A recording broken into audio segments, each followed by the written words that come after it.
بسم اللہ الرحمن الرحیم۔ السلام علیکم ورحمۃ اللہ وبرکاتہ۔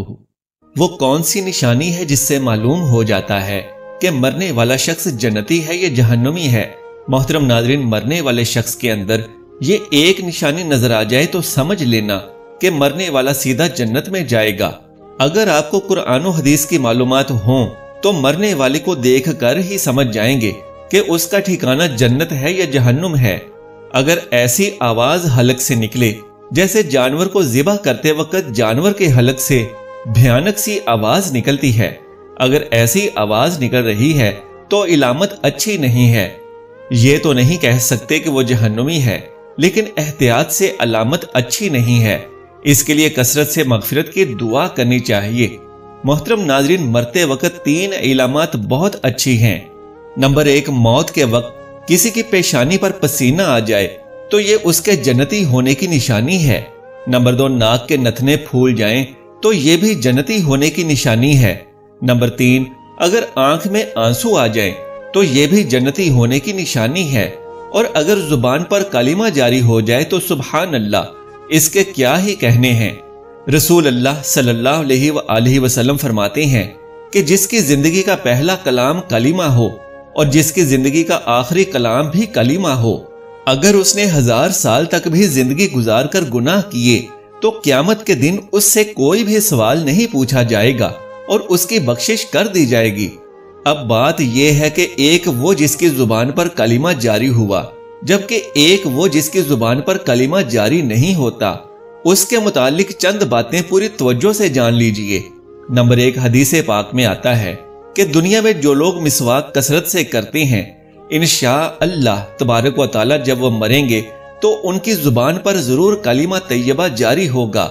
ام المومنین حضرت عائشہ صدیقہ رضی اللہ تعالی عنہا فرماتی ہیں کہ نبی کریم صلی اللہ علیہ وآلہ وسلم نے ارشاد فرمایا کہ مسواک منہ کی صفائی کا ذریعہ ہے اور اللہ تبارک و تعالی کی خوشنودی حاصل کرنے کا بھی سبب ہے، لہٰذا رسول اکرم صلی اللہ علیہ وآلہ وسلم اس کی بہت زیادہ تاکید فرماتے اور اس کی اہمیت بتاتے۔ چنانچہ اس کی اہمیت ظاہر کرتے ہوئے فرماتے ہیں کہ اگر مجھے اپنی امت کے مشقت میں پڑ جانے کا اندیشہ نہ ہوتا تو میں انہیں ہر نماز کے بعد مسواک کرنے کا حکم دیتا۔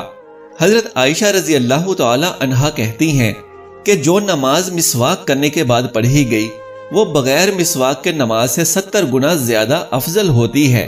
نمبر 2، جو لوگ ہمیشہ باوضو رہتے ہیں تو مرتے وقت ان کی زبان پر بھی کلمہ جاری ہو گیا۔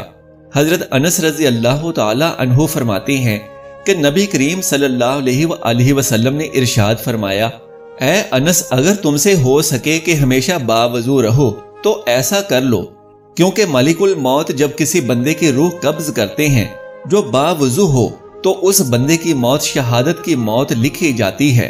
نمبر 3، ماں باپ کا فرمانبردار۔ محترم ناظرین، ایک دفعہ کا ذکر ہے کہ ایک نوجوان لڑکے کا انتقال ہو رہا تھا۔ اصحاب مصطفیٰ صلی اللہ علیہ وآلہ وسلم اس کے سرحانے جلوہ افروز تھے اور اسے کلمہ پڑھنے کی تلقین کرتے تھے، لیکن اس کی زبان پر کلمہ جاری نہیں ہو رہا تھا۔ تو صحابہ کرام رضوان اللہ عنہم اجمعین نے ایک شخص کو نبی کریم صلی اللہ علیہ وآلہ وسلم کی بارگاہ میں کہلا بھیجا کہ حضور سے پوچھو کہ اس نوجوان کی زبان پر کلمہ کیوں نہیں جاری ہو رہا۔ تو اللہ کے رسول صلی اللہ علیہ وآلہ وسلم تشریف لائے اور آپ صلی اللہ علیہ وآلہ وسلم نے اسے کلمہ کی تلقین فرمائی۔ تو اس نوجوان نے کہا کہ یا رسول اللہ، میری زبان پر کلمہ نہیں آ رہا، میں اس بات کی طاقت نہیں رکھتا کہ کلمہ پڑھوں۔ تو آپ صلی اللہ علیہ وآلہ وسلم نے دریافت فرمایا کہ کیا اس کی ماں حیات ہے؟ لوگوں نے بتایا کہ جی ہاں، حیات ہے۔ آپ نے فرمایا کہ اس کی ماں کو بلواؤ۔ اس کی ماں کو بلوایا تو اس سے پوچھا کہ کیا تو اپنے اس بیٹے سے راضی ہے یا ناراض ہے؟ اس کی ماں نے کہا کہ میں اس سے ناراض ہوں۔ آپ صلی اللہ علیہ وآلہ وسلم نے فرمایا کہ اگر میں تیرے بیٹے کو آگ میں ڈلوا دوں تو کیا تب بھی تو اپنے بیٹے کو معاف نہیں کرے گی؟ تو کہنے لگی کہ یا رسول اللہ، میں بالکل اسے معاف کر دوں گی۔ تو فرمایا کہ پھر مجھے اور اللہ تبارک و تعالیٰ کو گواہ بنا کر اسے معاف کر دے۔ اس خاتون نے کہا کہ میں نے آپ کو اور اللہ تبارک و تعالیٰ کو گواہ بنا کر اپنے بیٹے کی غلطی کو معاف کیا۔ جب اس کی ماں نے اسے معاف کر دیا تو آپ صلی اللہ علیہ وآلہ وسلم نے نوجوان سے فرمایا کہ کلمہ پڑھو، تو اس نے کلمہ پڑھا اور اس کی روح نکل گئی۔ اللہ کے نبی صلی اللہ علیہ وآلہ وسلم نے فرمایا، اللہ تبارک و تعالیٰ نے اسے میرے صدقے جنت عطا فرما دی۔ اس واقعے سے معلوم ہوا کہ جو لوگ ماں باپ کا دل دکھاتے ہیں تو مرتے وقت ان کی زبان پر اس وقت تک کلمہ جاری نہیں ہوگا جب تک اس کے ماں باپ اسے معاف نہ کر دیں۔ وہ کلمہ پڑھنے کی قدرت ہی نہیں رکھیں گے۔ آج بہت سے لوگ جب اپنے گھر سے باہر نکلتے ہیں تو ان کی گفتگو اتنی میٹھی ہوتی ہے اور الفاظ اس قدر خوبصورت ہوتے ہیں، لیکن جب گھر جاتے ہیں تو اپنے ماں باپ کا دل دکھاتے ہیں۔ یاد رکھیں کہ جس سے اس کے ماں باپ ناراض ہیں۔ کلمہ تو اپنی جگہ، بہت سارے لوگ ایسے ہیں جو مسلمان مرتے ہیں لیکن ان کی زبان پر کلمہ جاری نہیں ہوتا، پھر بھی مسلمان مرتے ہیں۔ لیکن جو لوگ اپنے ماں باپ کو ستاتے ہیں تو ڈر ہے کہ جب وہ مریں گے تو کافر ہو کے مریں گے، اس لیے کبھی ماں باپ کا دل نہ دکھاؤ۔ حدیث پاک میں مومن کی ایک نشانی یہ بھی بتائی گئی ہے کہ وہ اپنے ماں باپ کے سامنے اف تک نہیں کہتا۔ نمبر 4، جو لوگ غسل جنابت میں ٹال مٹول کرتے ہیں اور دیر سے غسل جنابت کرتے ہیں تو ڈر ہے کہ جب وہ مریں گے تو کافر ہو کے مریں گے۔ اسی طرح جو لوگ اذان کی آواز سن کر دنیا داری کے کاموں میں مصروف عمل رہتے ہیں، باتیں کرتے رہتے ہیں اور چپ نہیں ہوتے، اذان کی آواز سن کر بھی اس کا جواب نہیں دیتے۔ حدیث پاک میں آتا ہے کہ ڈر ہے کہ جب مریں گے تو کافر ہو کے مریں گے، اس لیے اذان کی آواز خاموشی اور توجہ سے سنو اور اس کا جواب دو۔ اذان کا جواب دینا تاکیدی سنتوں میں سے ایک سنت ہے، فقہا نے اسے واجب قرار دیا ہے۔